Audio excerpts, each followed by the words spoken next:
একজন আল্লাহ নবীর সাহাবী নবীর কাছে এসে বলছেন, হে রাসূল, আমার মায়ের মেজাজটা খুব খারাপ। মানুষ বুড়া হয়ে গেলে মেজাজ খারাপ হয় না, কি বলেন? একটু মেজাজটা একটু খটখটে হয়ে যায়, অন্যরকম হয়ে যায়। বলছে আমার মায়ের মেজাজ খুব খারাপ।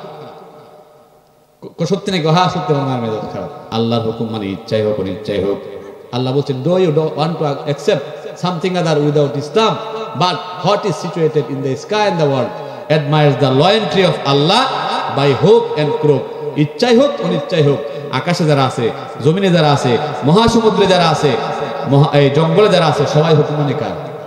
একটু লক্ষ্য করেন তো। আসসালামু আলাইকুম ওয়া রাহমাতুল্লাহি ওয়া বারাকাতুহু। এরপরে দেখেন, এই যে আমরা এখানে লাইট জ্বলতেছে না, এটার বিল দেওয়া লাগবে কিনা বলেন, একটু জবাব দেন। বিল দেওয়া লাগবে কিনা? আপনাদের বাড়িতে বিদ্যুৎ আছে না? যদি আপনি 2-3 মাস বিল না দেন, লাইন থাকবে তো নাকি? লাইন কেটে দিবে। আপনি সামান্য কিছু বিদ্যুৎ ব্যবহার করলেন, 100 ওয়াট, 50 ওয়াট, 200 ওয়াট, 2-3 হাজার টাকা বিল হয়, কিন্তু 2-3 মাস না দিলেই লাইন থাকবে না। আমার আল্লাহ তাআলা দুনিয়ার মানুষকে বেঁচে থাকার জন্য আল্লাহ তাআলা আকাশে একটা বিশাল বড় লাইটের ব্যবস্থা করেছেন। নাম কি করেন? সবাই কোন কি? আল্লাহ রাব্বুল আলামিন সূর্যের ব্যবস্থা করেছেন, বড় লাইট।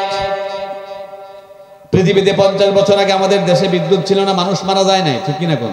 কেউ মরছে? মারা যায় নাই। কিন্তু সূর্যের আলো যদি পৃথিবীতে না থাকতো, সূর্য পৃথিবী সৃষ্টি হওয়ার পর থেকে না থাকতো, 2-3-4 দিন না থাকে, পৃথিবীর মানুষ অনেক মারা যাবে, জোরে কোন ঠিক কিনা? আল্লাহ তাআলা সেই সূর্য দিয়েছেন। যারা কসমোলজিস্ট, সৃষ্টিতত্ত্ববিদ, তারা বলেছেন এই পৃথিবী সৃষ্টি হয়েছে আনুমানিক 7,500 কোটি বছর পার হয়ে গেছে। 7,500 কোটি বছরের ভিতরে দুনিয়ার মানুষ মিলে যত এনার্জি খরচ করেছে, যত লাইটের আলো খরচ করেছেন, যত গ্যাস খরচ করেছেন, যত বিদ্যুৎ খরচ করেছেন, সবগুলি একত্রিত করলে পরে যে পরিমাণ হবে, আল্লাহর দেওয়া সূর্যটা প্রতি সেকেন্ডে তার চাইতে বেশি আলো দেয়। এরপরে কিভাবে দিচ্ছে আলো? নিচে আসে না, উপরেও যায় না। বিজ্ঞানীরা বলছেন, সূর্য যেখানে দাঁড়ায় আছে ওখান থেকে মাত্র যদি কয়েক ডিগ্রি নিচে নেমে আসে, সারা পৃথিবী জ্বলে পুড়ে ছারখার হয়ে যাবে। সূর্য যেখানে দাঁড়ায় আছে ওখান থেকে মাত্র যদি কয়েক ডিগ্রি উপরে উঠে যায়, সারা পৃথিবী অন্ধকারাচ্ছন্ন হয়ে যাবে। চাঁদ যেখানে দাঁড়ায় আছে ওখান থেকে মাত্র যদি কয়েক ডিগ্রি নিচে নেমে আসে, সারা পৃথিবী মহাপ্লাবনে প্লাবিত হয়ে যাবে। চাঁদ যেখানে দাঁড়ায় আছে ওখান থেকে মাত্র যদি কয়েক ডিগ্রি উপরে উঠে যায়, সারা পৃথিবী মরুভূমিতে পরিণত হয়ে যাবে। আল্লাহ পাক বলছেন কোরআনে কারিমে সূরা ইয়াসিনে 38 নম্বর আয়াতে বলছেন, লাশ-শামসু ইয়ানবাগী লাহা আন তুদরিকাল কামারা ওয়ালাল লাইলু সাবিকুন নাহার ওয়া কুল্লুন ফি ফালাকি ইয়াসবাহুন।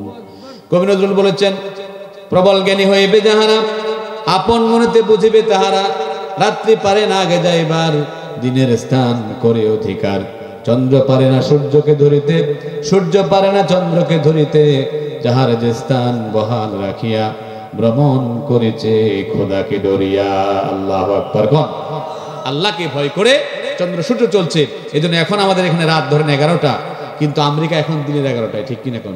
কিন্তু সূর্যের কোনো ক্ষমতা নাই যে এখানে এসে দিন করবে আর আমেরিকায় যায় রাত করবে, এই ক্ষমতা সূর্যের নাই। থাকলেই গন্ডগোল হতে ধরে, ঠিক কিনা? কারণ চন্দ্র সূর্য হুকুম মানে কার? আরো জোরে কোন কার হুকুম মানে? আল্লাহ পাক বলছেন, আফা গায়রা দীনিল্লাহি ইয়াবগুন ওয়া লাহু আসলামা মান ফিস সামাওয়াতি ওয়াল আরদি তাওআন আও কারাহা। আল্লাহ পাক বলছেন, তোমরা কি আল্লাহর বিধান ছাড়া, আল্লাহর সংবিধান ছাড়া, আল্লাহর আইন ও কানুন ছাড়া অন্য কিছু তালাশ করো নাকি? অথচ আকাশে যারা আছে, জমিনে যারা আছে, সবাই হুকুম মানে আল্লাহর। জোরে কোন সবাই হুকুম মানে কার? আল্লাহর হুকুম মানে ইচ্ছাই হোক অনিচ্ছাই হোক। আল্লাহ বলছেন, do you want to accept something other without Islam, but what is situated in the sky and the world admires the loyalty of Allah by hook and crook. ইচ্ছাই হোক অনিচ্ছাই হোক, আকাশে যারা আছে, জমিনে যারা আছে, মহাসমুদ্রে যারা আছে, এই জঙ্গলে যারা আছে, সবাই হুকুম মানে কার? একটু লক্ষ্য করেন তো। আমাদের দেশে ট্রাফিক ব্যবস্থা আছে না নাই? আমেরিকায়, ব্রিটেনে, পৃথিবীর সবচেয়ে উন্নত রাষ্ট্র কানাডা আছে না নাই? সব জায়গায় উন্নত মানের ট্রাফিক ব্যবস্থা আছে। আমাদেরটা তো একটু নড়বড়ে, কিন্তু বাইরের ব্যবস্থা আমরা শুনি এমন ব্যবস্থা আছে, এখানে পুলিশ নাই, কিচ্ছু নাই, শুধু ক্যামেরা আছে। আপনি যখন ওভার স্পিড করবেন কোনো গাড়ি, অটোমেটিক আপনার নামে একটা ফাইন চলে যাবে, ঠিক কিনা কোন? আপনার গাড়িটা ওই ইয়ের সাথে, মেমোরির সাথে যোগ করা আছে পুলিশের সাথে, এটা অটোমেটিক আপনার ক্রস করলেই ফাইন, জরিমানা লেগে যাবে। কিন্তু আমাদের দেশে এত উন্নত নাই। এরপরও পুলিশ আছে, সব আছে, এরপরে সার্জন আছে, সব আছে, থাকার পরেও ওই আমেরিকা, ব্রিটেন বলেন তো অ্যাক্সিডেন্ট হয় কি হয় না? হয় না? গত 6 মাস আগে দেখলাম আমেরিকাতে এমন অ্যাক্সিডেন্ট হয়েছে, কমপক্ষে 30টা গাড়ি একসাথে অ্যাক্সিডেন্ট হয়েছে। মানে একটার সাথে একটা লাগছে, পরে আরেকটা লাগছে, এরকম 30টা। তাহলে বোঝা গেল এত উন্নত মানের ট্রাফিক ব্যবস্থা থাকার পরেও এই ছোট্ট একটা গাড়ি রাস্তায় চলে, অ্যাক্সিডেন্ট হয়, ঠিক কিনা? এখন আপনার বলেন তো আকাশে কি এই গাড়ির চেয়ে বড় জন্তু আছে না নাই? জোরে কোন আছে না নাই? কারা আছে? সূর্য পৃথিবীর চাইতে 13 লক্ষ গুণ বড়। এই সূর্যের চাইতে এই 13 লক্ষ গুণ বড় সূর্যকে খেয়ে হজম করতে পারে এমন তারকা আছে 10,000 মিলিয়ন। সুবহানাল্লাহ। এই সূর্যকে খেয়ে হজম করতে পারে এরকম তারকা আছে। পৃথিবীর সবচেয়ে কাছের যে তারকাটা হচ্ছে বেটেলজিউস। এটা পৃথিবী থেকে প্রায় 30 কোটি আলোকবর্ষ দূরে। যাক, ওটা আমি বোঝাতে যাবো না, অনেক সময় লাগবে। তো মানে হচ্ছে এটা অনেক উপরে তারকা আছে, মানে সূর্যের চাইতে কোটি কোটি গুণ বড় তারকা আকাশে আছে। এবং ওই সমস্ত তারকা সূর্য সহ সবাইকে খেয়ে হজম করতে পারে এমন জিনিসও আল্লাহ আকাশে রাখছে, এটার নাম হচ্ছে ব্ল্যাক হোল। কি আছে? অন্ধকুয়া। এখানে যখন কোনো তারকা ওই ব্ল্যাক হোলের কাছে চলে যায়, তখন ব্ল্যাক হোল আমরা যেমন চকলেট খেয়ে গিলে ফেলি, ওরকম গিলে ফেলে। তার মানে হচ্ছে আকাশে সূর্যের চেয়ে অনেক বড় বড় যন্ত্র আছে, আছে না নাই? কিন্তু কোনোদিন শুনছেন যে বুধ, বৃহস্পতি, ইউরেনাস, নেপচুন, প্লুটো, পরে ভলকান, এক্স, এগুলা ঝগড়া লাগে পড়ে গেছে? শুনছেন কোনোদিন? অ্যাক্সিডেন্ট করছে? তো কেন করে না? হুকুম মানে কার? সুবহানাল্লাহ।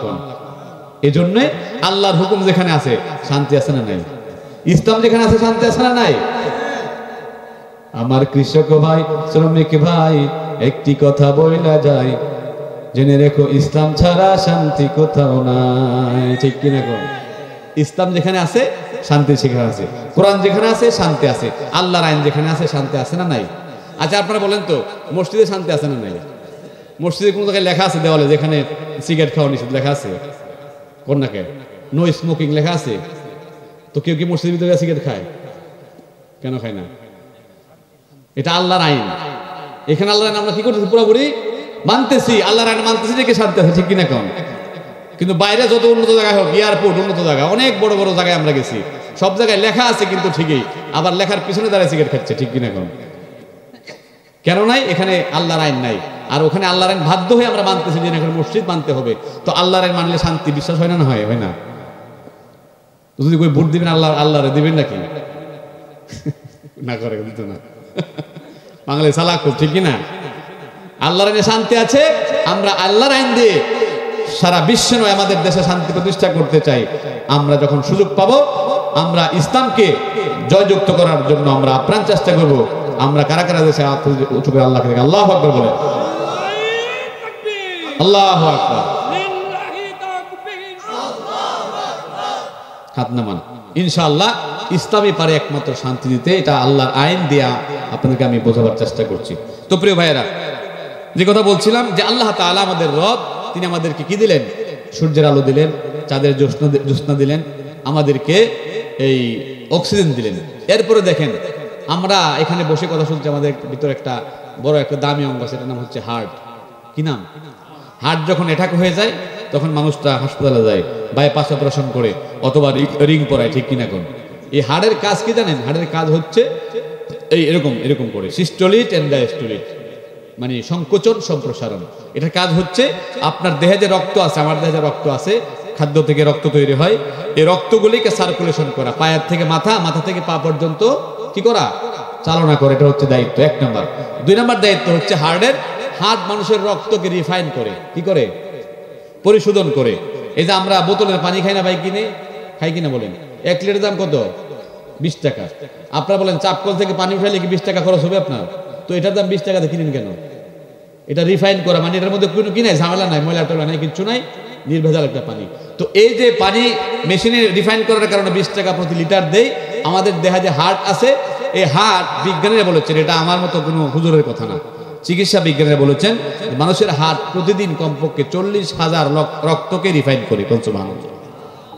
এখন আপনি চিন্তা করেন, 1 টাকা করে বিল দেন হার্টের, 1 টাকা বিল দেন প্রতি লিটারে, বিল আসবে কত? 40,000 টাকা দৈনিক। 1 মাসে আসবে কত? 12 লক্ষ। 1 বছরে 1,20,00,000 সুবহানাল্লাহ। হাড়ের বিল যদি 50 বছর পায়া থাকেন হায়াত, তাহলে প্রায় 50 কোটি বা 60-70 কোটি হয়ে যাবে বিল। কোনোদিন বিল দিছেন? এগুলো ছাড়া চলতে পারবেন? হার্ট ছাড়া, অক্সিজেন ছাড়া চলা যাবে? সূর্য ছাড়া চলতে পারবেন? পারবেন না। এরপরে দেখেন আল্লাহ তাআলা কি করছেন। আল্লাহ আরো যত এসেনশিয়াল জিনিস আছে, যেমন বাতাস, অক্সিজেন, এরপরে আপনার আগুন, গ্যাস, এগুলো আল্লাহর কি কুদরত দেখেন। আল্লাহ কোনো সরকারের হাতে দেয় নাই, ঠিক কিনা কোন? যদি কোনো সরকারের হাতে দিত, যে সরকার নির্বাচন হয়েছে এই বছর, এই 5 বছরে সরকার এই গ্যাস দিবে, অক্সিজেন দিবে, তাহলে বিরোধী দলকে কিচ্ছু লাগলো না, খালি অক্সিজেন বন্ধ করে মারি নিল, ঠিক কিনা এখন? ঠিক কিনা?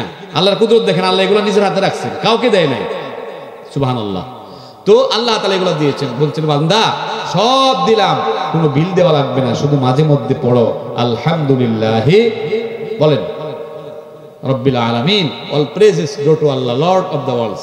আল্লাহ প্রশংসা করো, আল্লাহ খুশি হবেন। আল্লাহ তাআলা সূরা আর রহমানে 31 বার বলেছেন ফাবি আইয়ি আলাই রাব্বিকুমা তুকাজ্জিবান, বান্দা তুমি তোমার রবের কোন নিয়ামত অস্বীকার করবা? ফাবি আইয়ি আলাই রাব্বিকুমা তুকাজ্জিবান, তোমার রবের কোন নিয়ামত অস্বীকার করবা?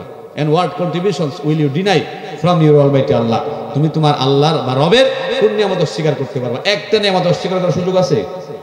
তো মূল কথা হচ্ছে, যেটা বোঝাচ্ছিলাম, সব নিয়ামত দিয়েছেন আমার আল্লাহ, এর মধ্যে কেউ শরীক আছে কি বলেন? এজন্য আল্লাহ বলছেন ইবাদত করতে হবে একমাত্র আমার। সুবহানাল্লাহ। কথা কি বুঝতেছেন? এজন্য যেহেতু আল্লাহ সব দিয়েছেন, ইবাদত করতে হবে আল্লাহর, এখানে কাউকে শরীক করা যাবে না। এমন না যে আমার 2টা সন্তান আছে, 2জন ছেলে 1টা মেয়ে, আমার ছেলেটা দিয়েছেন আল্লাহ, মেয়ে দিয়েছেন আমার অন্য রবে বা অন্য কোনো হিসাবে, এরকম আছে? সব দিয়েছেন রব। আর তিনি শুধু আমাদের রব না, তিনি দুনিয়ার সমস্ত জিনিসের রব। আপনারা বলেন তো, এই যে সাইবেরিয়া রাশিয়াতে আছে, সাইবেরিয়া রাশিয়ার আরো দূরে, এরপরে ব্রাজিল, আমাজন জঙ্গল, এখান থেকে শীতের মৌসুমে আমাদের দেশে হাজার হাজার পাখি আসে কি আসে না? আসে না? আল্লাহ পাক বলছেন হাজার হাজার পাখি এখান থেকে হচ্ছে না। কোনো রাডার নাই, এয়ারপোর্ট নাই, কম্পাস নাই, কিচ্ছু নাই, কারোর সাথে যোগাযোগ নাই। হাজার হাজার মাইল, 20,000 মাইল দূর থেকে একটা পাখি ওরা শুরু করে। কিভাবে চিনি কোথায় আসলে বাংলাদেশে আসা যাবে, সিলেটে আসা যাবে? আল্লাহ পাক বলছেন তার নেভিগেশন করলো কে, পথ দেখালো কে? বলেন। আল্লাহ পাক সূরা মুলকে বলছেন আওয়ালাম ইয়ারাউ আন্না, আল্লাহ পাক বলছেন আওয়ালাম ইয়ারাউ ইলাত তায়রি ফাওকাহুম সাফাতিন ওয়া ইয়াকবিদ মা ইউমসিকুহুন্না ইল্লার রহমান। দেখে নাকি তারা পাখিটি কেমন মেলে দুটি লোকডানা উড়িয়া বেড়াই শূন্যের পরে, নাহি তার কোনো মানা। আবার সে ডানা গোটাইয়া চলে, কিন্তু পরে না সে তবু, বলকে বাতারে শূন্যে রেখেছে কোন সে এক প্রভু। আল্লাহু আকবার। 18,000 মাইল দূর থেকে পাখি আসে, কেউ পথ দেখায় না। আবার যখন খাদ্য শীত শেষ হয়ে যায়, খাদ্য খেয়ে এখান থেকে দেশে ফিরে যায়, তারে আবার দেশে ফিরালো কে? আল্লাহ পাক। আল্লাহ পাখিরও রব, ঠিক কিনা কোন? শুধু মানুষের রব না, পাখির রব। পাখির প্রয়োজন মিঠাই দিয়েছেন। আপনারা জানেন এই যে আমাদের দেশে মুরগির নিচে হাঁসের ডিম দেয়, আমরা দেই না ভাই? আবার মুরগির ডিমও মুরগির নিচে দিয়ে বাচ্চা ফুটায় কিনা? স্বাভাবিকভাবে যেটা ফুটায় আর কি আমাদের বাড়িতে। তো হাঁসের ডিমটা একই দিনই ফুটলো, আবার মুরগির বাচ্চাটাও একই দিনে বাচ্চা ফুটলো। আপনারা একটু জবাব দিয়ে বলেন যে মুরগির বাচ্চাকে যদি আপনি পানিতে ছেড়ে দেন, সাঁতার কাটতে পারবে তো নাকি? কিন্তু হাঁসের বাচ্চাকে সারাতে পারবে কিনা? সুবহানাল্লাহ বলছেন না? তো এই একদিনে হাঁসের বাচ্চাকে সাঁতার শিখাইলো কে? রব। কে শিখাইছে? কেন শিখাইছেন? এটা তার দরকার। সুবহানাল্লাহ।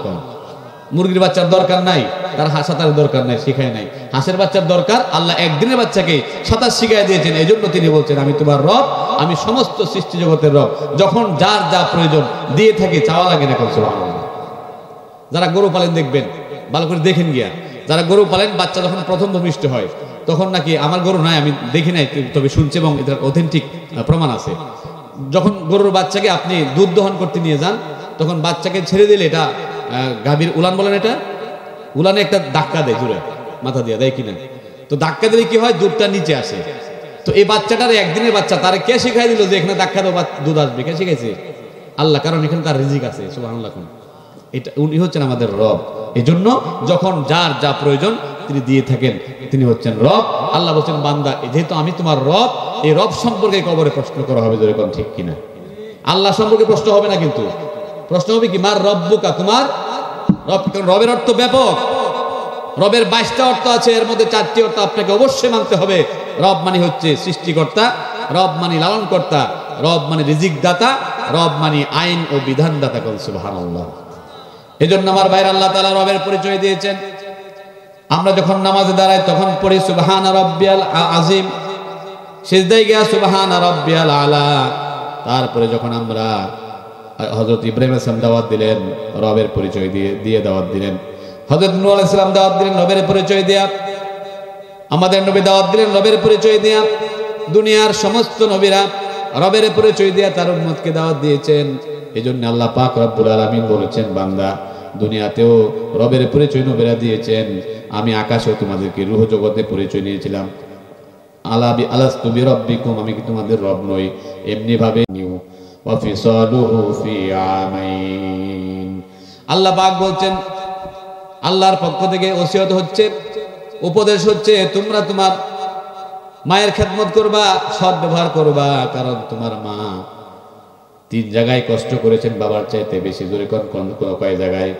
তোমার মা গর্ভে ধারণ করেছেন, তোমার মা কষ্ট করে ভূমিষ্ঠ করেছেন, তারপরে তোমার মা কষ্ট করে দুধ পান করেছেন। এই 3 জায়গায় বাবার চাইতে মা কষ্ট বেশি করেছেন। জোরে কোন ঠিক কিনা?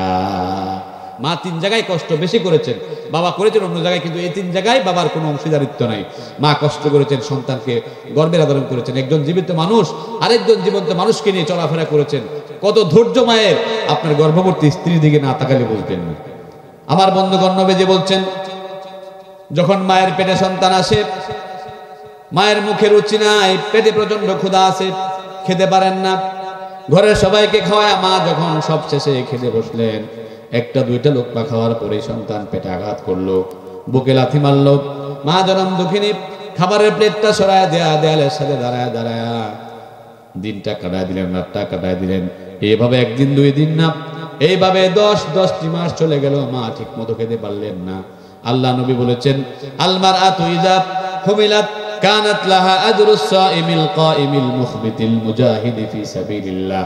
তোমার মা যে তোমাকে গর্ভে রাখতে গিয়া ঠিক মতো খেতে পারলেন না, 10 মাস 10 দিন না খায়া রোজা রাখলে যে পরিমাণ সওয়াব হতো, আল্লাহ গর্ভধারিণী মায়ের আমলনামায় 10 মাসের রোজার সওয়াব লিখে দেয়।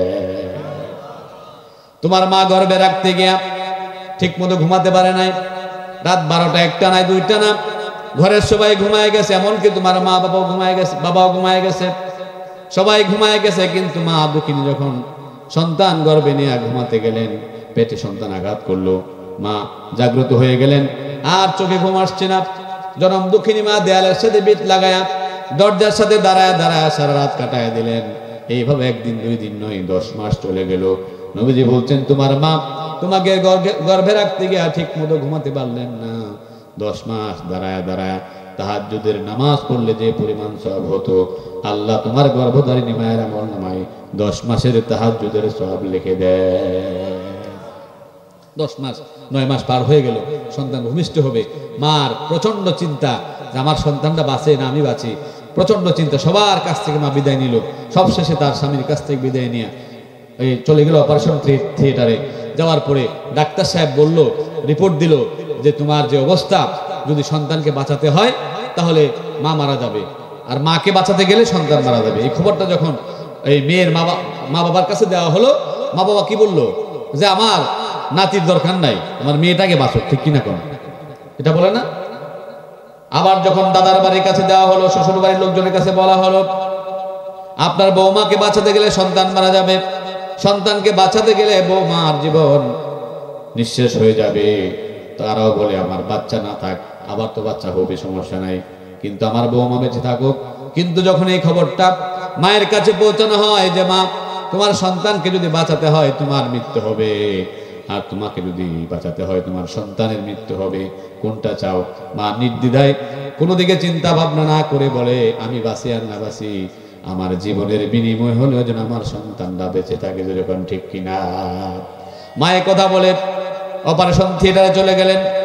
প্রচন্ড পরিমাণে ব্যথা হলো, একটা প্রসব ব্যথা। ডাক্তাররা বলেছেন, একটা আস্ত হাড্ডিকে কয়েকবার ভাঙলে পরে যে পরিমাণ ব্যথা অনুভব হয়, মায়ের প্রসব ব্যথা হচ্ছে কয়েক গুণ বেশি। মা চলে গেলেন অপারেশন থিয়েটারে, সন্তান ভূমিষ্ঠ হলো, মায়ের শরীর থেকে রক্ত ঝরে গেল। আল্লাহ নবী বলছেন, আল্লাহ রাস্তায় জিহাদ করে শহীদ হলে পড়ে রক্ত ঝরালে পরে যে পরিমাণ সওয়াব হতো, আল্লাহ সন্তান ভূমিষ্ঠ করতে গিয়ে রক্ত ঝরাবার কারণে একজন মুজাহিদের সমপরিমাণ সওয়াব মায়ের আমলনামায় দিয়ে দেন। সুবহানাল্লাহ। এজন্য মায়ের মর্যাদা 3 গুণ আল্লাহ বাড়ায় দিয়েছেন। মার মর্যাদা অনেক বেশি, অনেক বেশি। রাসূলুল্লাহ বলছেন, আল্লাহর নবী বলেছেন, কেউ যদি মা বাপকে সন্তুষ্ট রাখতে পারে আল্লাহ সন্তুষ্ট, তার জন্য জান্নাত ওয়াজিব। কেউ যদি মা বাপকে সন্তুষ্ট করে সে জাহান্নামে যাবে, ঠিক কিনা? আল্লাহ নবী সাহাবী আবু হুরায়রা রাদিয়াল্লাহু আনহু বলেছেন, মান জাররাহু আইয়ুমিদ্দালাহু ফি উমরিহি ওয়া ইয়াজদাদু লাহু ফি রিজকিহি ফালিয়াবার ওয়ালিদাইহি ওয়ালিয়াসির রাহমা।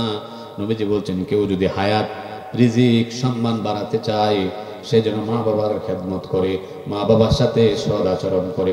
সুবহানাল্লাহ। হায়াত, রিজিক, সম্মান, এমন কে আছেন যে আমার হায়াতের দরকার নাই? কি বলেন, বয়স 80 হয়েছে দোয়া করে দিতে আরো কিছুদিন বাঁচে, ঠিক কিনা? কোন কয় না এরকম? মরিতে চাই না আমি এই সুন্দর ভুবনে। কেউ মরতে চায় না, সবাই হায়াত চায়, সবাই বাঁচতে চায়, সবাই রিজিক চায়। কেউ গরিব থাকতে চায়, কেউ অসুখী থাকতে চায়, সবাই সুখী থাকতে চায়। এই জন্য রাসূলুল্লাহ বলেন, কেউ যদি হায়াত, সম্মান, রিজিক বাড়াতে চায় সেজন্য অবশ্যই মায়ের খেদমত করে বাবার সাথে সদ্ব্যবহার করে। সুবহানাল্লাহ। একমাত্র পথ রিজিক বাড়বে। আমরা মনে করি আমার ঘরের 3টা সন্তান আছে, বউ আছে, আমার বাবা মা খাইলেই বোধহয় আমারটা ফুরাই যাবে। নাউযুবিল্লাহ। আছে না এরকম মানুষ? অনেকে অনেক শতভাগ এরকম আছে। অথচ রাসূলুল্লাহ বলছেন, রিজিক যদি বাড়াতে চাও মা বাবার খেদমত করো, মারে বেশি করে খাও, বাবারে খাও, আল্লাহ রিজিক বাড়ায় দিবেন। সুবহানাল্লাহ। আমার বন্ধুগণ, আল্লাহ নবী বলেছেন, সালাসু দাওয়াতিন মুস্তাজাবাতিন লা শাক্কা ফিহিন্না। নবীজি আর কারো ব্যাপারে কথা বলেন নাই। রাসূলুল্লাহ বলছেন, নিঃসন্দেহে 3 ব্যক্তির দোয়া আল্লাহর আরশে পৌঁছে যায়, মাঝখানে কোনো পর্দা থাকে না। 1 নাম্বার মাজলুমের দোয়া, 2 নাম্বার মুসাফিরের দোয়া, 3 নাম্বার মা বাপ যদি সন্তানের জন্য দোয়া করে সেই দোয়া সঙ্গে সঙ্গে কবুল হয়ে যায়। সুবহানাল্লাহ। বাইজিদ বুস্তামির কথা কে না জানেন? ছোট্ট মানুষ, 7-8 বছর বয়সের বালক। মার প্রচন্ড জ্বর হয়েছে। মা বলছেন, বাবা আমার একটু পানি পান করাও। বাইজিদ বুস্তামি চলে গেছেন পানির খোঁজে। তিনি ঘরে পানি পান নাই, পাশের বাড়িতেও পানি নাই, কাছে কোনো টিউবওয়েল নেই, পানির ব্যবস্থা নাই। চলে গেলেন অদূরে একটা গ্রামে, পানি নিয়ে সে ফেরত আসলেন। আসার পরে দেখেন মা ঘুমিয়ে গেছেন। বাইজিদ বুস্তামি বুদ্ধি করে, ছোট্ট মানুষ, মায়ের শিওরের পাশে দাঁড়িয়ে সারা রাত কাটায় দিয়েছেন, ঘুমায় নাই, পানির গ্লাস নিয়ে দাঁড়ানো আছেন। ফজর আযান হলো মসজিদে, মায়ের ঘুম ভেঙে গেল। বাইজিদ বুস্তামির মা ঘুম থেকে উঠে দেখেন বাইজিদ তার শিওরে দাঁড়ানো। মা কেঁদে ফেলেছেন, বলছেন, বাবা এত প্রচন্ড শীতে দাঁড়িয়ে আছো কেন? বলছেন, মা তুমি না পানি চাইছিলাম? বলছে, আমি তো পানি চাই ঘুমায় গেছি, এখন পানি নিয়ে কি দাঁড়িয়ে আছো কেন? বলছে, মা আমি পানি এখানে পাই নাই, অনেক দূর থেকে এনেছি। আমি চিন্তা করলাম যদি আমি পানি নিয়ে ঘুমায় যাই, পানি রেখে ঘুমায় যাই, তুমি যদি একটু পরে পানি পানি করে চিৎকার করো, পানি না দিতে পারি, কষ্ট হবে। এজন্য আমি দাঁড়ায় থাকলাম, তোমার মাথার পাশে দাঁড়ায় দাঁড়ায় অপেক্ষা করলাম, প্রহর গুনলাম কখন জানি পানি চাও। মা পানি পান করলেন, নামাজ পড়লেন, বা আর সন্তানের জন্য দোয়া করে, আল্লাহ আমার বাইজিদ যা করেছে আমি সন্তুষ্ট আছি, আল্লাহ তুমি আমার বাইজিদের যুগের শ্রেষ্ঠ ওলি বানায় দিও। মায়ের দোয়া। বাইজিদ বুস্তামির নাম আমরা জানি, নাহলে কোথাকার বাড়ি, কোথায় বাড়ি আমরা কি জানতে পারতাম? আল্লাহর ওলি হয়ে গেছে শুধু মায়ের দোয়ে, আর কিচ্ছু লাগে না। আপনারা ওয়াইস কারনির নাম শুনছেন না? ওয়াইস আল কারনি, ইয়ামানে ছিল তার বাড়ি। ওয়াইস আল কারনি, ওয়াইস কুরনি কয় আর কি আমরা আমাদের দেশে। তিনি, মা ছিলেন অসুস্থ, বুড়া মানুষ, রসুলকে পেয়েছেন, জীবিত রসুল তখন। উনি যদি রসুলের কাছে আসলেই সাহাবী হয়ে যেতেন। সুবহানাল্লাহ। সাহাবীর মর্যাদা অনেক বেশি, কোটি কোটি আল্লাহর ওলির চেয়েও বেশি সাহাবী হতে পারতেন, কিন্তু মায়ের খেদমত করতে গিয়ে তিনি আসতে পারেন নাই। সুবহানাল্লাহ। মায়ের খেদমতের কারণে আসতে পারেন নাই। আল্লাহ নবী জানতে পেরেছেন ওয়াইস আল কারনি আল্লাহ নবীর একজন প্রেমিক, কিন্তু মায়ের খেদমত করে ডিস্টার্ব হবে জন্য আসতে পারেন, আসেন নাই, মায়ের খেদমত করেছেন। আল্লাহ নবী হযরত ওমর রাদিয়াল্লাহু আনহু বলছেন, ও ওমর, এই যে আমার একটা চাদর, এই চাদরটা ওয়াইস কারনিকে দিয়ে দিও, আর ওয়াইস কারনি যদি আসে এলাকায় কখনো, ওয়াইস কারনির কাছ থেকে তোমরা দোয়া নিও, কারণ আল্লাহ তার দোয়া কবুল করবেন বলে ওয়াদা করেছেন। সুবহানাল্লাহ। আল্লাহ তার মুস্তাজাবুদ দাওয়া বানায় দিয়েছেন। হাদিস শরীফে আসছে, ওমর রাদিয়াল্লাহু আনহু যখন কোনো কাফেলা ইয়ামান থেকে আসতো, দৌড়ায় যেতেন, গিয়া বলতেন, এখানে কি ওয়াইস কারনি আছে নাকি? খোঁজ দিতেন। মানুষ বলতো না ওয়াইস কারনি নাই, তিনি চলে আসতেন ব্যর্থ হয়ে, আবার যখন কাফেলা আসতো আবার যেতেন। এরকম করতে করতে অনেকদিন যাওয়ার পরে একটা কাফেলায় ওয়াইস কারনি দেখা হয়ে গেছে। বলছে, ওয়াইস কারনি, আমার সৌভাগ্য, আমি কি তোমাকে জীবিত অবস্থায় পেয়েছি, আল্লাহ নবী তোমাকে সালাম বলেছেন আর তোমাকে একটা চাদর দিয়েছেন, আর নবী বলেছেন তোমার কাছ থেকে দোয়া নেওয়ার জন্য। ওয়াইসকারনি কেঁদে ফেলেছেন, বলছেন আমার তো কোনো যোগ্যতা নাই, আপনি তো আমিরুল মুমিনিন, আপনি অর্ধ জাহানের খলিফা, আপনি আমার কাছ থেকে দোয়া নেবেন কেন? তিনি বলছেন আল্লাহর রাসূল আমাকে বলে গিয়েছেন কখন ওয়াইসকারনিকে পেলে পরে দোয়া নেওয়ার জন্য আল্লাহ তোমাকে মুস্তাজাবুদ দাওয়া বানিয়েছেন, যে দোয়া আপনি মানুষের জন্য করবেন আল্লাহ সঙ্গে সঙ্গে কবুল করে নেবেন। আল্লাহু আকবার। এই ওয়াইসকারনি আল্লাহর নবীর খেদমত আসে নাই মায়ের খেদমত করার জন্য, আল্লাহ সাহাবীর সমপরিমাণ মর্যাদার চেয়ে বেশি মর্যাদা দিয়েছেন। সুবহানাল্লাহ। মায়ের খেদমত করেছেন। প্রিয় ভাইরা, এই জন্য মায়ের মর্যাদা অনেক বেশি, বাবার মর্যাদা অনেক বেশি। আপনারা সেই ঘটনা অনেকে জানেন। হযরত আবু হুরায়রা রাদিয়াল্লাহু আনহু আল্লাহ নবীর দরবারে এসে কাঁদতেছেন, আমি ছোট করে দিচ্ছি, কাঁদতেছেন।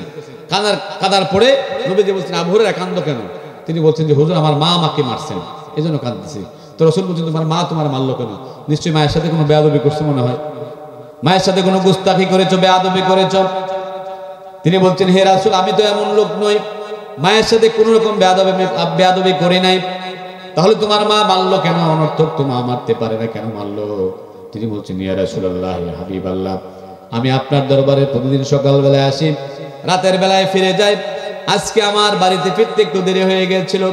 আমার মা প্রশ্ন করলেন আবু হুরায়রা এত রাতে কোত্থেকে আসলে, কোথায় গিয়েছিলি বল? আমি বললাম মা আমার যে নবীর কদম মোবারক চুমতে পারলে পৃথিবীর মানুষ নিজেকে ধন্য মনে করে, সেই বিশ্ব নবী মুহাম্মদুর রাসূলুল্লাহর দরবারে আমি ছিলাম, মা একটু দেরি হয়ে গেছে আসতে। আবু হুরায়রা বলছেন আমার মা আপনার নামটা শোনার সঙ্গে সঙ্গে মায়ের শরীরে যেন জ্বালাপোড়া শুরু হয়ে গেল। মা ছিলেন মুশরিকা, আমাকে আঘাত করতে লাগলেন, মারতে লাগলেন, মারতে মারতে আমাকে রক্তাক্ত করে ফেললেন। আর বললেন আবু হুরায়রা আমার বাড়ি ছাড়বি না হয় মুহাম্মদের দরবার ছাড়বি, কোনটা করবি বল? আমি বললাম মা আমার আল্লাহর কসম করে বলি আমি তোমার বাড়ি শুদ্ধ তামাম পৃথিবীর সব জায়গা ছাড়তে পারি, আল্লাহর কসম আমি বিশ্ব নবীর দরবার কোনোভাবেই ছাড়তে পারবো না, নবীর দরবার ছাড়তে পারবো না। আবু হুরায়রার কথাগুলো নবীজি মনোযোগ সহকারে শুনেছেন, হাদিসের মধ্যে আসছে। শোনার পরে নবীজি বলছেন আবু হুরায়রা তোমার মা তোমাকে মেরেছেন, এখানে তো আমার কিচ্ছু করার নাই, আমার ইন্টারফেয়ার করার কিচ্ছু নাই। সুবহানাল্লাহ। একটু চিন্তা করেন, বিশ্ব নবী, যেই নবী আঙ্গুল উঠাইলে চাঁদ দ্বিখণ্ডিত হয়ে যেত, হা বললে হালাল হতো, না বললে হারাম হয়ে যেত, লেজিসলেটিভ পাওয়ার, যিনি মনে মনে কিছু আশা করলে আল্লাহ তাআলা হুকুম নাজিল করতেন, সেই নবী সবচেয়ে পাওয়ারফুল রাসূল বলছেন তোমার মা মেরেছেন, আমার কিচ্ছু করার নাই। তার মানে মায়ের উপরে আল্লাহ আমারে অধিকার দেয় নাই। সুবহানাল্লাহ। আবু হুরায়রা রাদিয়াল্লাহু আনহু তিনি হযরত আবু হুরায়রা তিনি কেঁদে ফেললেন, বলেন হে রাসূল আমি তোমার মায়ের বিরুদ্ধে নালিশ করতে আসি নাই, তাহলে কেন আসছো? তিনি বলছেন ইয়া রাসূলুল্লাহ, ইয়া হাবিবাল্লাহ, আপনি আমার মায়ের জন্য দোয়া করেন যাতে করে আল্লাহ আমার মাকে হেদায়েত দিয়ে দেন। নবীজি দোয়া শুরু করেছেন, সাহাবায়ে কেরাম হাত উঠিয়েছেন। নবীজি বলছেন আল্লাহুম্মা ইহদি উম্মা আবি হুরায়রা, আয় আল্লাহ তুমি আবু হুরায়রার মাকে হেদায়েত দিয়ে দাও। হযরত আবু হুরায়রা দোয়ায়ে রাসূলকে রেখে সাহাবায়ে কেরামকে রেখে দৌড় শুরু করেছেন বাড়ির দিকে। দৌড়তেছেন, কয়েকজন সাহাবী পেছনে যাচ্ছেন, দৌড়ে আগে ধরছেন আবু হুরায়রা দৌড়াচ্ছ কেন, কি হয়েছে? তোমার বাড়িতে কোনো সমস্যা কি হয়েছে? কয় না। তাহলে দৌড়াচ্ছ কেন? বলছে আমাকে দৌড়াতে দাও, আমি দৌড়াই আগে আগে, আমি বাড়িতে গিয়ে দেখতে চাই আমি আগে বাড়িতে গেলাম নাকি আমার আগে বিশ্ব নবীর দোয়া বাড়িতে পৌঁছে গেল। আমি দৌড়ায় বাড়িতে গেলাম, দরজায় নক করলাম, ভেতর থেকে আওয়াজ এলো কে? আমি বললাম মা আমি তোমার সন্তান আবু হুরায়রা এসেছি। আবু হুরায়রা বলছেন আমার মা বলছেন বাবা একটু দাঁড়াও, দরজা খুলে দিচ্ছি। তিনি বলছেন আমি আমার মায়ের গলার আওয়াজ শুনে বুঝতে পারলাম, মায়ের গলার আওয়াজের ভিতরে শিরকিয়াতের কর্কশতা নাই, মায়ের আওয়াজের ভিতরে তাওহীদের নরমিয়ত পেলাম। আমার বিশ্বাস হয়ে গেল আল্লাহর নবীর নিক্ষিপ্ত তীর তার আসল ঠিকানা খুঁজে পেয়েছে। মা দরজা খুলে দিলেন, আমি দেখলাম মায়ের সাদা সাদা চুল বেয়ে পানি পড়ছে। মা আমাকে জড়ায় ধরলেন আর বললেন আবু হুরায়রা গতকাল রাতে আমি তোমাকে মেরেছিলাম, আমি আমার ভুল বুঝতে পেরেছি, তুমি তো খারাপ কোনো লোকের কাছে যাও না, খারাপ কারো সংস্রবে যাও না, আমি আমার ভুল বুঝতে পেরেছি, আমি আমাকে নিয়ে চলো নবীর দরবারে, আমিও কালিমা পড়ে মুসলমান হয়ে যেতে চাই। আল্লাহু আকবার। মা মুসলমান হলেন, আল্লাহ পাক এত মর্যাদা দিলেন, নবীজিও মায়ের বিরুদ্ধে কিছু বলার শক্তি রাখেন না। প্রিয় ভাইরা, এই হচ্ছে মা। আল্লাহ রাব্বুল আলামিন একজন আল্লাহ নবীর সাহাবী নবীর কাছে এসে বলছেন হে রাসূল আমার মায়ের মেজাজটা খুব খারাপ। মানুষ বুড়া হয়ে গেলে মেজাজ খারাপ হয় না, কি বলেন? একটু মেজাজটা একটু এই খটখটে হয়ে যায়, অন্যরকম হয়ে যায়। বলছে আমার মায়ের মেজাজ খুব খারাপ। সত্যি নাকি? হ্যাঁ সত্যি, আমার মায়ের মেজাজ খারাপ। আল্লাহ নবী ধমক দেয়া বলেন, ও সাহাবী, তোমার মা যখন তোমাকে গর্ভে ধারণ করেছিল তখন তো তোমার মায়ের মেজাজ খারাপ ছিল না। যখন তোমার মা তোমাকে মৃত্যু সম পরিমাণ কষ্ট সহ্য করে ভূমিষ্ঠ করেছিল তখন তো মায়ের মেজাজ খারাপ ছিল না। যখন তোমার পক্স হয়েছিল, ডায়রিয়া হয়েছিল, কলেরা হয়ে গিয়েছিল, বাড়ির থেকে ঘরের থেকে সবাই, এলাকাবাসী সবাই তোমাকে বের করে দিয়েছে, কেউ তোমাকে জায়গা দেয় নাই। জনম দুঃখিনী মা তোমাকে জঙ্গলের পাশে নিয়ে গেছে, মা শোয়া রাখছেন, মা একটা ভিজা কাপড় গায়ে দিয়েছেন, তোমাকে শুকনা কাপড় দিয়ে তোমাকে যত্ন করে কোলে নিয়েছেন। আর মাতার পাশে দাঁড়ায় দাঁড়ায় বলছেন, আল্লাহ আমার জীবনের বিনিময় হলেও আমার এই বাঁচা ধনটারে বাঁচায় রেখো। যেই মা তোমার নিজের জীবন বাজে রেখে তোমার জীবন চাইলেন, সেই মাকে তুমি বলছো খারাপ। সুন্দরী বউ পায় বলছো তোমার মায়ের মেজাজ খারাপ। তোমার চাইতে না ফরমান পৃথিবীতে আর কেউ নাই, ঠিক কিনা কোন? তোমার চাইতে না ফরমান পৃথিবীতে আর কেউ নাই। এই জন্যই ভাইরা আমার, মার খেদমত করতে হবে, বাবার খেদমত করতে হবে। মা যদি দোয়া করেন, বিশ্বাস করেন, এই যে শীতের মৌসুম অনেক সময় আমরা করি কি, এই কথায় কথা বলি, পীর সাহেবের কাছে গিয়ে আমরা টাকা দেই, পয়সা দেই, ভালো মন্দ খাওয়াই, হুজুরে খাওয়াই, ঠিক কিনা? খাওয়াই না? কিন্তু আপনারা বলেন, যেখানে হুজুরে খাওয়াইলে সব হবে কিন্তু দোয়া কবুল হবে 100% গ্যারান্টি আছে? পীর সাহেবের খাওয়াইলে গ্যারান্টি আছে? পীর সাহেব আপনি খুশি করতে পারবেন না, কারণ পীর সাহেব আপনি দিচ্ছেন 5,000, আরেকজন দেবে 10,000, আপনি দেবেন 10,000, একজন দেবে 50,000, আপনি খাওয়াবেন মুরগি, আরেকজন খাওয়াবো খাসি, আপনি খাওয়াবেন খাসি, আরেকজন খাওয়াবো হরিণ, ঠিক কিনা কোন? পীর সাহেব খুশি হবে ওখানে, কিন্তু খুশি করতে পারবেন না। এই শীতের মৌসুমে যদি মায়ের মুখে একটা কমলার দানা, বাবার মুখে একটা আঙ্গুরের দানা উঠায় দেন, আল্লাহর আরশ খুশি হয়ে যাবে। সুবহানাল্লাহ, আল্লাহর আরশ খুশি হবে। দোয়া করবেন, সঙ্গে সঙ্গে দোয়া কবুল হয়ে যাবে। ইমাম বুখারীর জন্য দোয়া করছেন, মা চোখের দৃষ্টি শক্তি ফিরিয়ে পেয়েছেন। আব্দুল্লাহ বিন আলে শাইখ, এই বর্তমান যে খতিব, এই সৌদি আরবের মক্কার যে খতিব, হজের খুতবা দেন, এর আগে তিনি ছিলেন আব্দুল্লাহ বিন আলে শাইখ। তিনি জন্ম থেকে অন্ধ ছিলেন। তার বায়োগ্রাফি, জীবনী পড়বেন, তিনি লিখেছেন, আমার মা, আমি খুব দুষ্ট ছিলাম, মা আমার জন্য দোয়া করেছেন, আল্লাহ মায়ের দোয়াতে আমাকে কাবা শরীফের ইমাম বানাইছেন। সুবহানাল্লাহ, জন্ম থেকে অন্ধ লোকটারে কাবার ইমাম বানাইছেন। এজন্য মা দোয়া করলে কবুল, বাবা দোয়া করলে কবুল। এজন্য যুবক ভাই যারা আছেন, আল্লাহর নির্দেশটা শোনালাম। আল্লাহ তাআলা বলছেন আল্লাহর ইবাদত করতে হবে, মা বাবার খেদমত করতে হবে। মা বাবার খেদমত ছাড়া কোনোদিন আপনি জান্নাত পাবেন না। আপনার দুনিয়ার সবাই আপনার বড় খুশি হোক, শ্বশুর বাড়ির লোক খুশি, আপনার চেয়ারম্যান সাহেব খুশি, এমপি সাহেব খুশি, সবাই খুশি, সব আত্মীয় স্বজন খুশি, মা বাপ বেজার, আপনার সারা জীবনের আমল সব নষ্ট হয়ে যাবে, যেরকম, ঠিক কিনা? আর সবাই বেজার, মা বাপ খুশি, আপনার জান্নাত ওয়াজিব, ঠিক কিনা কোন? এই জন্য প্রিয় ভাইরা, জ্ঞানী মানুষকে বেশি ওয়াজ করতে হয় না। আসুন আমরা যেন মা বাবার খেদমত করতে পারি। আর মা বোনদের ব্যাপারে একটু ওয়াজ হচ্ছে, অনেক মা বোনরা আসছেন। মা বোনদের ব্যাপারে একটা হাদিস পড়েছিলাম, রাসূলুল্লাহ বলছেন যে আদ-দুনিয়া কুল্লুহা মাতা ওয়া খায়রু মাতা'আদ দুনিয়া আল মারআতুস সালিহা। এই দুনিয়ার সব কিছু যদি সম্পদ ধরে নেওয়া হয়, তাহলে দুনিয়ার মধ্যে সর্বশ্রেষ্ঠ সম্পদ হচ্ছে একজন সতী, সাদী, পর্দানিসীন, দিনদার নারী, জোরে কোন, ঠিক কিনা? একজন দিনদার নারী মানে দিনদার মহিলা 70 জন আল্লাহর ওলির চেয়ে শ্রেষ্ঠ, বলছে সুবহানাল্লাহ। আবার একজন খারাপ নারী 70 জন এই গুমরাহ লোকের চেয়ে নিকৃষ্ট। এজন্যে মা বোনদেরকে অবশ্যই ভালো হতে হবে। একজন খ্রিস্টান বলেছেন, give me good mother, I give will a good Nations. আমাকে একজন ভালো মা দাও, আমি একটা ভালো সমাজ উপহার দিব। একজন ভালো মা পারে একজন ভালো সন্তান জন্ম দিতে। আজকে এই যে হাফেজারি কি হয়েছে, আসলাম, আপনি খবর নিয়ে দেখেন, নিঃসন্দেহে তার মা অবশ্যই ভালো মানুষ, তার বাবা অবশ্যই ভালো মানুষ। ভালো না হলে কোনোদিন তার গর্বে হাফেজ তৈরি হবে না, ধরে কোন, ঠিক কিনা? সবাই তো চেষ্টা করে, পারে না, কিন্তু সবাই চেষ্টা করে কিন্তু করতে পারে না। এই জন্যে কোরআনে কারিমে আমাদেরকে একটা তথ্য দিয়েছে, বিজ্ঞানীরা বলছেন, কোরআন বলছে, আল্লাহ তাআলা কোরআনে অনেক জায়গায় সামউন বাসারুন শব্দ ব্যবহার করেছেন। যত জায়গায় সামউন এবং বাসারুন শব্দ ব্যবহার করেছেন, তত জায়গায় আল্লাহ তাআলা সামউন শব্দকে আগে এনেছেন। তার মানে হচ্ছে এই আয়াতের ব্যাখ্যায় বৈজ্ঞানিক ব্যাখ্যা হচ্ছে যে আল্লাহ তাআলা বলছেন, মানুষকে, ছোট্ট বাচ্চাকে মায়ের পেটে আল্লাহ তাআলা আগে শ্রবণ শক্তি দান করেন। এই বিজ্ঞানের কথা বলছে যে a child gets hearing before 16 weeks of birth. বিজ্ঞানীরা বলছেন যে মানুষ জন্মগ্রহণ করার আগে মায়ের পেটে যখন থাকে, তখন 16 সপ্তাহ আগের থেকে সে সব শুনতে পায়, সবকিছু শুনে। এখন বৈজ্ঞানিক ব্যাখ্যা হচ্ছে, তো মায়ের পেটে থাকে যদি বাচ্চা শুনে সবকিছু, মা যদি গান শুনে বাচ্চা শুনবে কিনা? মা যদি নাটক দেখে বাচ্চা শুনবে কিনা? মা যদি এরকম থিয়েটার পাগল হয়ে শুনবে কিনা? মা যদি কোরআন তেলাওয়াত করে শুনবে কিনা? শুনবে। তো মা যদি দিনদার না হয়, গানের পাগল হয়, স্টার জলসা জি বাংলা ছাড়া কিচ্ছু বুঝে না, এরকম মা যদি হয়, সন্তান পেটে থাকে আর মা এগুলো দেখতে থাকে, ওই সন্তান যখন ভূমিষ্ঠ হবে, এরপরে এই সন্তান ডিপজল, মমতাজ, হারুন কিশোরের মার্কা হবে, জোরে কোন, ঠিক কিনা? ভালো সন্তান হবে না। আর যদি মা দিনদার হয়, সন্তান হবে আল্লাহ মাহমুদ শফি, মুফতি আমিনী, শেখুল সাল্লাম আজিজুল হক, এরপরে আহমদ শফি, এরপরে আল্লামা সাইদির মতো জরিগণ, ঠিক কিনা? সন্তান ভালো করতে গেলে মার ভালো হওয়া লাগবে। এই জন্য মা বোনদেরকে বলা হয়েছে, কেউ যদি সন্তান ভালো করতে চান, নেককার বানাতে চান, কিতাবের মধ্যে আসছে কেউ যদি সূরা আলী ইমরানটা মা সন্তান গর্ভে আসার পর তেলাওয়াত করে, আল্লাহ ওই সন্তানকে ইসলামের আন্দোলনের নেতা বানায় দিবেন। সুবহানাল্লাহ। সন্তান গর্ভে নিয়ে মা যদি সূরা ইয়াসিন পড়ে সন্তানকে জ্ঞানী বানায় দিবেন। সন্তান গর্ভে নিয়ে মা যদি সূরা লোকমান পড়ে, আল্লাহ সন্তানকে বিজ্ঞানী বানায় দিবেন। সন্তান গর্ভে নিয়ে মা যদি সূরা ইউসুফ পড়েন, সন্তানকে সুন্দর বানায় দিবেন। সন্তান গর্ভে নিয়ে মা যদি সূরা মুহাম্মদ তেলাওয়াত করেন, আল্লাহ সন্তানকে চরিত্রবান বানায় দিবেন। সুবহানাল্লাহ। তো সন্তান ভালো করতে গেলে কোরআনের আইন মানতে হবে, কোরআন মানতে হবে। আর যদি না কোরআন না মানেন, ভালো না হন আপনি, তাহলে তাবিজ দেয়া পানিগুলায় খাওয়া সন্তানকে ভালো করা যাবে না। এই জন্য মা বন্ধুকে বলবো, সন্তান ভালো করতে চাইলে কোরআনের হাফেজ বানান। একজন কোরআনের হাফেজ যদি হয়ে যায় এবং আমল করতে পারে, রাসূলুল্লাহ বলছেন ইকালু লি সাহিবিল কোরআন ইকরা ওয়ারতাকি ওয়ারাত্তিল কামা কুনতা তুরাত্তিলু ফিদ দুনিয়া। হুজুর বলে গেছেন যে সূরা ফাতিহার মধ্যে কয়টা আয়াত আছে? 7টা আয়াত, 7টা তালা মালিক হবে।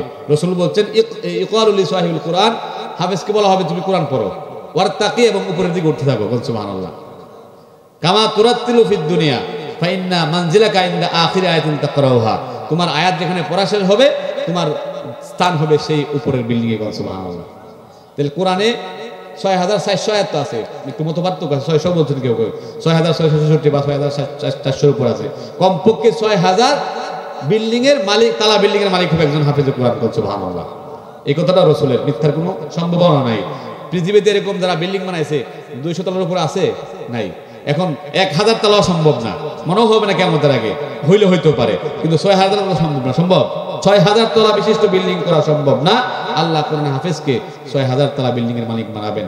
রাসূলুল্লাহ বলছেন যারা হাফেজ হবে, আমল করবে, ওই আমলদারি হাফেজকে আল্লাহ তাআলা জান্নাত দিবেন এবং তার পরিবারস্থ এমন ১০ জন লোকের জন্য সে সুপারিশ করতে পারবে তাদের উপর জাহান্নাম ওয়াজিব হয়ে গিয়েছিল। আল্লাহু আকবার বলেন। তাইলে একজন হাফেজকে সে অথরিটি দেওয়া হবে। এটা দুনিয়ার কোনো ডাক্তার, ইঞ্জিনিয়ার, বড় শিক্ষিত, অনেক বড় টাইটেল আছে, কাউকে আল্লাহ দিবেন না। শুধুমাত্র এটা আলেমকে, হাফেজে কোরআনকে দিবেন। এই জন্য সন্তানকে দিনদার বানান। মা বোনদেরকে বলবো সন্তান নেককার করার জন্য আমল করেন। আর মা বোনদেরকে ভালো হলে সন্তান ভালো হবে, এটা নিশ্চিত। আল্লাহ তাআলা আমাদেরকে তৌফিক দান করুক, বলেন আমিন।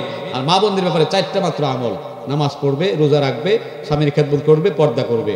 এই 4টা আমল যে মা বোন করতে পারবে, রাসূলুল্লাহ বলছেন ওই মা বোনদেরকে আল্লাহ জান্নাতের যে কোনো দরজা দিয়ে জান্নাতে প্রবেশের অনুমতি দেবেন। সুবহানাল্লাহ।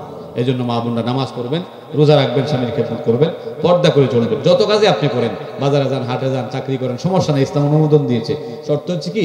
পর্দা রাখবে। পর্দার বাইরে যাওয়ার কোনো সুযোগ নেই। নামাজের মধ্যে সময় সুযোগ আছে, জোহর পড়ছেন আসর পর্যন্ত নামাজ নাই, ফজর পড়ছেন জোহর পর্যন্ত নামাজ নাই, কিন্তু পর্দার ব্যাপারে কোনো ভাগ করে নাই যে 2 ঘন্টা করেন 2 ঘন্টা ছাড়েন, আছে? ভাগ নাই। 24 আওয়ারই পর্দা করতে হবে। আল্লাহ তৌফিক দান করুন।